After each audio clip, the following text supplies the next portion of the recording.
Good afternoon. Thank you for joining us on our June Apex Benefit Kinetiq Health Monthly Wellness Webinar. I am Megan Dorrell, Pharmacy Benefits Practice Lead with Apex Benefits, and I've been a pharmacist for the past 15 years. Today, we're going to talk about making the most of your pharmacy benefits. Before we get started, a little housekeeping. All attendees will be in listen-only mode for the duration of the webinar, meaning your microphone will be muted. If you have any questions or comments, please use the chat box located on the right-hand side of your webinar screen. For audio access, attendees can use their computer, audio, or call in using the phone option. Please ensure your speakers are on and adjust the volume accordingly. Lastly, today's presentation slides can be downloaded by clicking on the paper icon on the right-hand side of your webinar screen. Today, we will review the important items for your pharmacy benefits, uncover ways to maximize your pharmacy benefits, and find other ways to save money on medications. Let's start this afternoon with some basic insurance terms. These are the same terms that you may see within other areas of your benefits. A deductible is often on a high deductible plan and is the amount you pay for a covered healthcare service before your insurance kicks in. During this time, you pay a full amount of your medications in most cases. A copay is the fixed amount you pay for your medications. Not all plans have a copay. If you have one with a high deductible plan, you don't start paying the copay until after your deductible is met. If you are not on a high deductible plan, you will start the copay at the beginning of your plan year. Coinsurance is similar to copay, except instead of a flat number, it's a percentage of the total cost that you pay. An out-of-pocket max is just that, the most you will pay out of pocket. After that point, your medications will go to $0. For all of these definitions, I talked about a covered healthcare item because if the medication isn't covered in the first place, then these cost terms don't apply. So we'll talk a little bit more about covered medications. So let's take a look at how you might see this in your plan. In example 1, there are 4 levels or 4 tiers of medication. And in tier 1, 2, and 3, there is a set amount for the medication. In tier 4, there is a percentage that would be paid. So this is something you would be able to go to your plan design document and find out how you get your coverage. In example 2, this is a high deductible plan. So it has a deductible that needs to be met first. But then similar to plan 1, there's tiers for 1, 2, and 3 where a copay kicks in after the deductible, and in tier 4 where the coinsurance would kick in after your deductible. Our first question to tackle today is, what is a drug formulary? A drug formulary may also be called a preferred drug list. These are specific lists of drugs that are covered on your insurance. Formularies and their supportive items are put together by a team of healthcare providers that typically include physicians, pharmacists, and other experts. These are designed to ensure high quality, safe and effective options are available to you. So a drug formulary may not include every medication made because there's a lot of similar medications out there, but they will cover something in that class of medications. An important point is that formularies are different at each pharmacy benefit manager, or PBM. PBMs are the companies that manage and run claims for medications on pharmacy benefits. Because their lists are different at every PBM, when your insurance changes, you will often see changes. But something important to keep in mind is that even if you stay at the same PBM, the formularies update often, as much as 4 times a year. Medications can be added, taken away, or have new criteria added to them. So a change in formulary can happen at multiple points in a year. It's important to note that changes in formulary can actually be positive too. When I review individual formulary changes for a client, often the positive impact of this change outnumbers the negative impact, and by many-fold. However, if you're someone impacted by a negative formulary change, that can be very frustrating. Something to keep in mind here is that changes in formulary should be communicated to you, and then you should be able to work with your healthcare provider to see what options you have to deal with that change.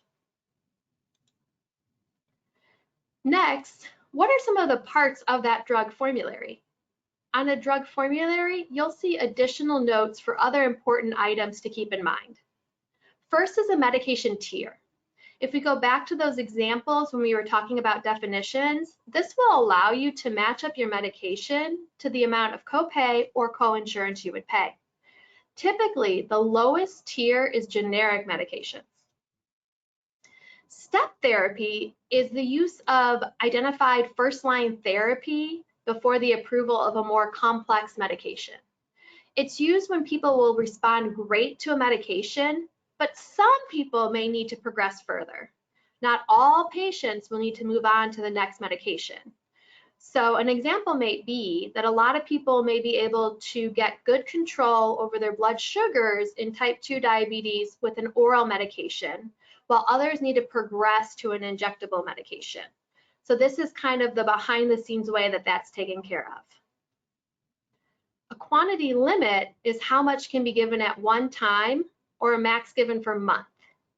We see this often for safety reasons or for medications that can vary how often you take it in a day. Something I wanted to point out here is things like step therapy and quantity limits are automatic. They happen behind the scenes when you go to fill a prescription. However, they can be overridden by your PBM with further review. So if you think they're not appropriate for your situation, speak to your PBM. Your provider will need to provide more information, but it could be potentially looked at differently. The same thing can be done for a medication that's not on formulary or that's at a tier too high for you. Although all other options will have to be tried and there's a lot of criteria to be met. So this isn't a given that something will be overridden for you. But if your healthcare provider and you agree that this is something that should be looked into, it's worth working with your PBM in those select situations. Now, I mentioned that generic medications are often on the lowest tier of a formulary. So what is a generic medication? A generic medication is the same active ingredient formulary as a brand name medication. Did you know that 9 in 10 medications filled in the US are for generic medications? They are very safe and effective, and they need to be proven as such. And then they need to be approved by the Food and Drug Administration before they can be used. So generic medications are a great way to save money. Myself and my kids always use generic medications. It's important to note that not all medications have a generic, but it's worth asking if you're on a brand name medication if it has a generic, or if there's a similar medication out there with a generic that will work for you. Because as I mentioned, they're often on your lowest tier and that can help save some money.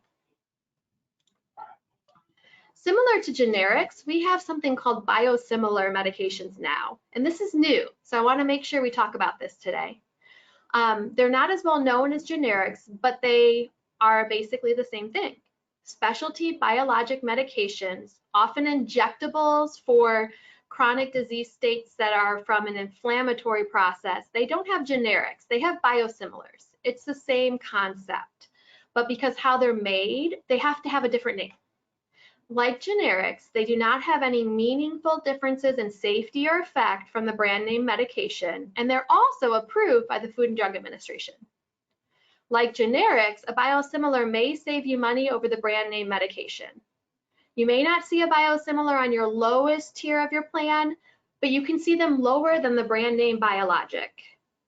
One of the most commonly used specialty medications in the country is Humira, and it's getting biosimilars this year. So this is something you'll start to hear a lot more about if you're on a medication or even just in the news. In addition to a formulary with tiers, you may also have a preventative drug list.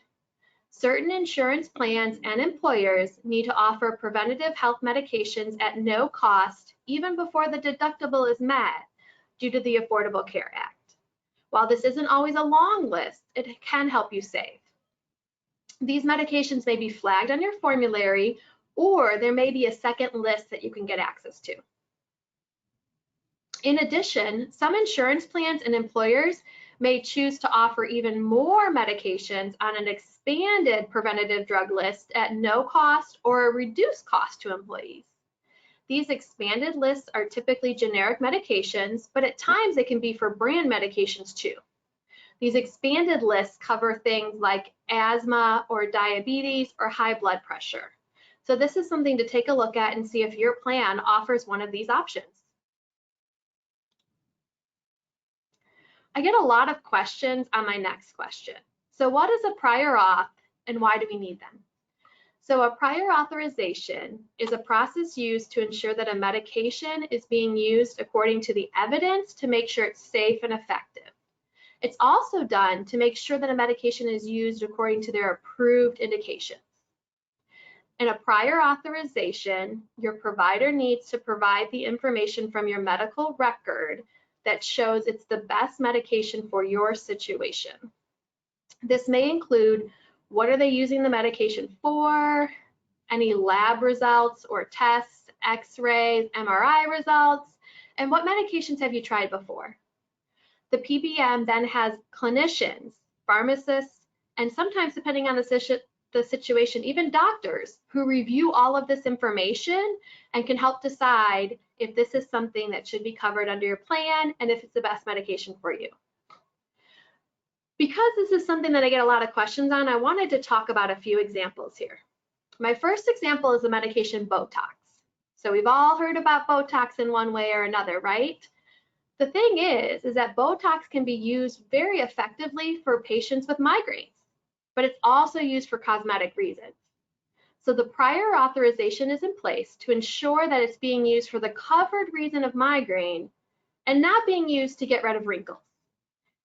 Another example would be pain medications that were maybe studied and approved for patients who have had pain for a long period of time or for cancer pain, which is very different than everyday pain or situational pain from a broken bone or a surgery.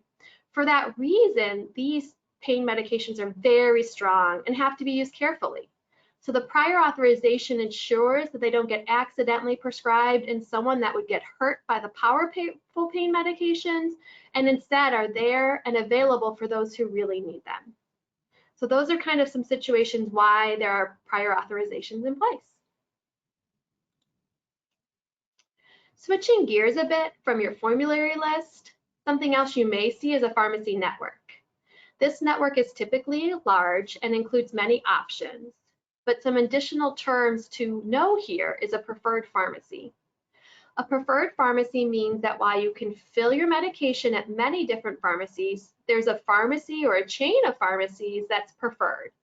And using that preferred pharmacy will get you the best price.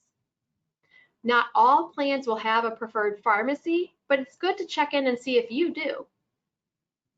Another thing you may see in your plan is a narrow pharmacy network. That means you can't fill your medications everywhere.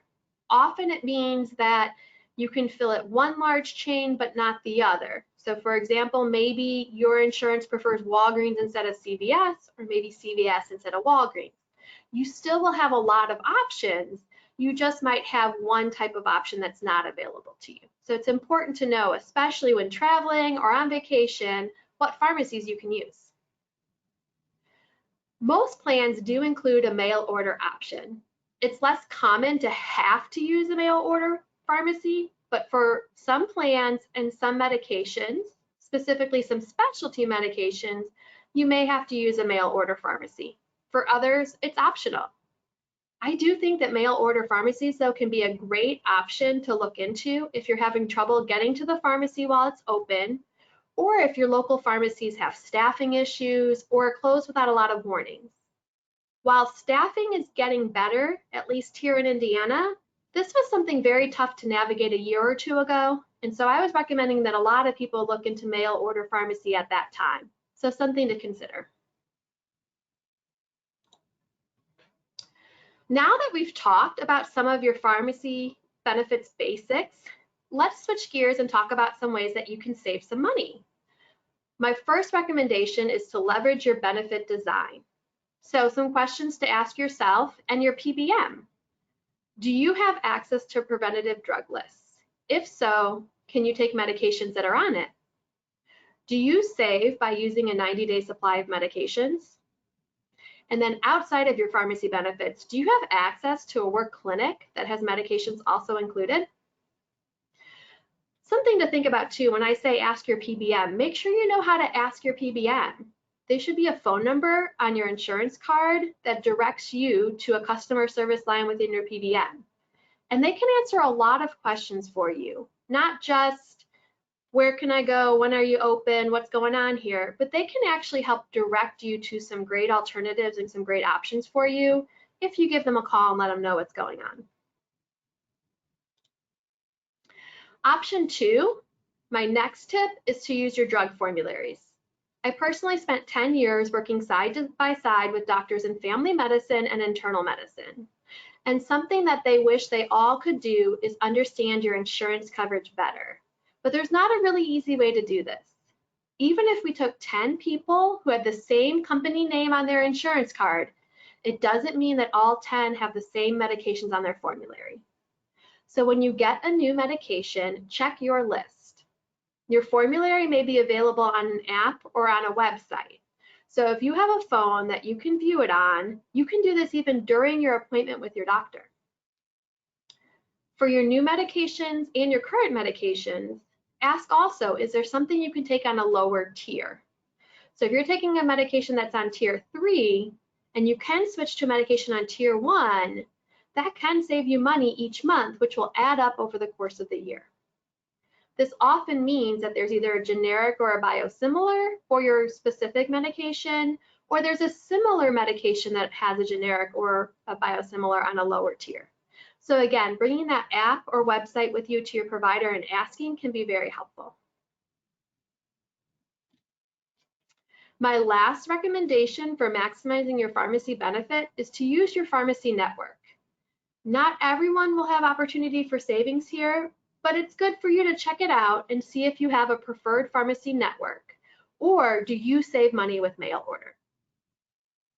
One of my biggest tips in life for saving money on your medications is to always check the pricing of your medication. This is especially important if you're paying the total cash price during a deductible phase, or if you have a co-insurance percentage to pay. Something that's missed a lot with pharmacy benefits and medication costs is that they are just like everything else in life. If you're hosting a barbecue this upcoming holiday weekend and need to buy paper plates for the holiday, you're going to find different prices for almost the same thing at Target, Walmart, Kroger, Dollar Tree, the list goes on, right? Now, your plates might have a slightly different design on them, but at the end of the day, they'll accomplish the same thing of having a holiday plate, but at different pricing points. So medications are like that too, especially generic medications. Prices will vary by manufacturer, by pharmacy, by PBM because of their contract. So check out your pricing. Your PBM can help you with this. A lot of PBMs have tools on their website or in an app where you can price check. So if you're on that generic medication that you're paying the full price for before the deductible, throw it in that app, throw it in that tool. Find out if the pharmacy you're at today is the best one for pricing, or if you can save a lot of money by going 2 blocks down the road. While I am a big fan of keeping those relationships with your pharmacist, I do think it's also important that you are shopping and finding what works best for you from a savings perspective. While our focus today was really on your pharmacy benefits, I do want to share a few other tips and hints about lowering the cost of your medication outside of your benefits. I also get asked a lot about discount cards. So examples of discount cards include GoodRx, BlinkRx, SingleCare, and WellRx. These cards are most often used outside of your pharmacy benefit. However, some PBMs have found ways to embed them as part of the plan. If your PBM has them as part of the plan, you receive the best price either from the insurance or the discount card that is used. However, that's not the most common way to see them used. These cards offer discounts on brand and generic medications. Most PBMs, this discount card is something that goes around your insurance. I get asked a lot why GoodRx is able to get better pricing than insurance. And the truth of the matter is they do, but just sometimes. They don't all of the time.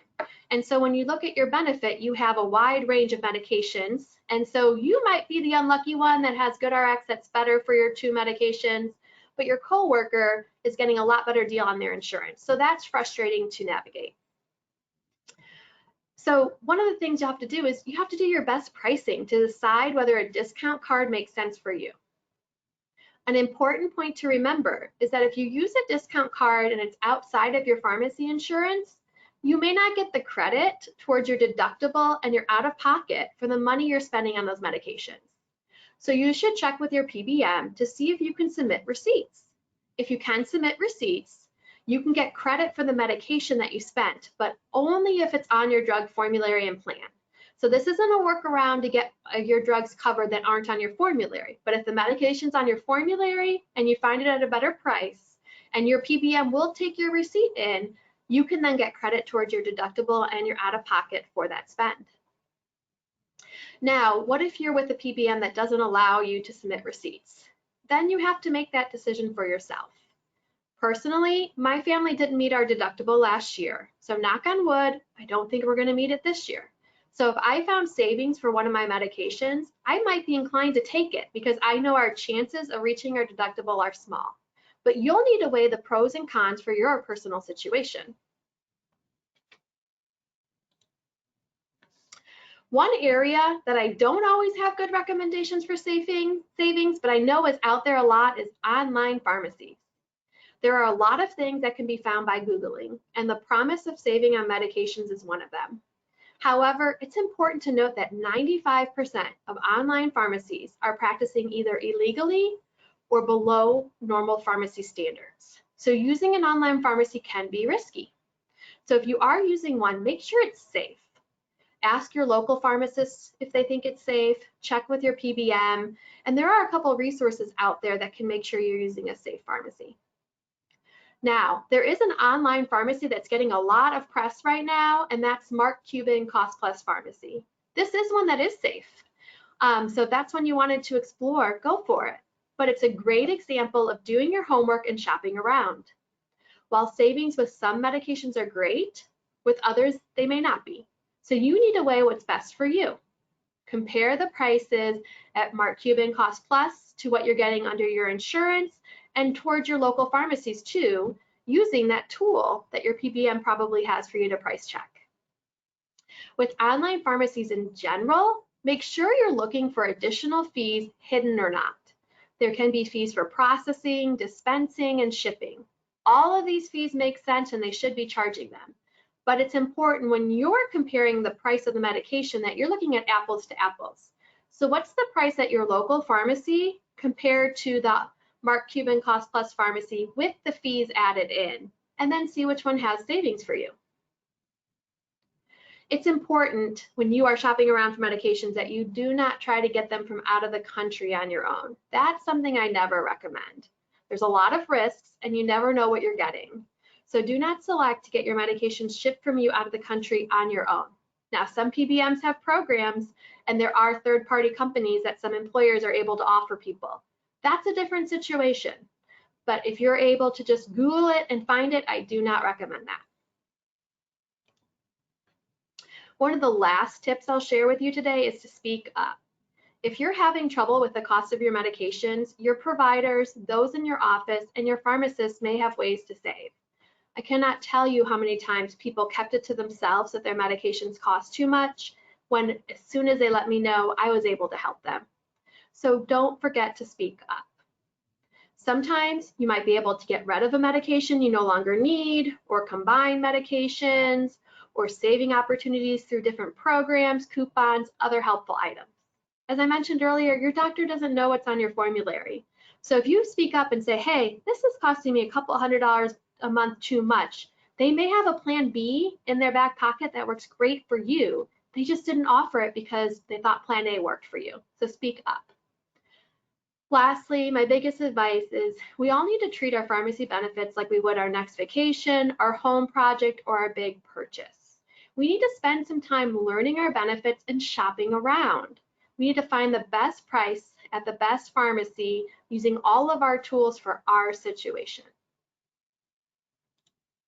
And with that, we have a few minutes, so I'm going to check and see if there's any questions today.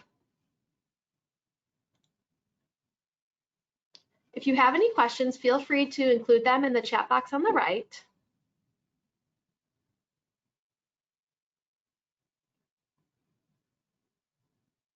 Okay, and with that, I'm not seeing any questions. So at this time, I want to thank you again for joining us on this Apex Benefits Kinetiq Health monthly webinar.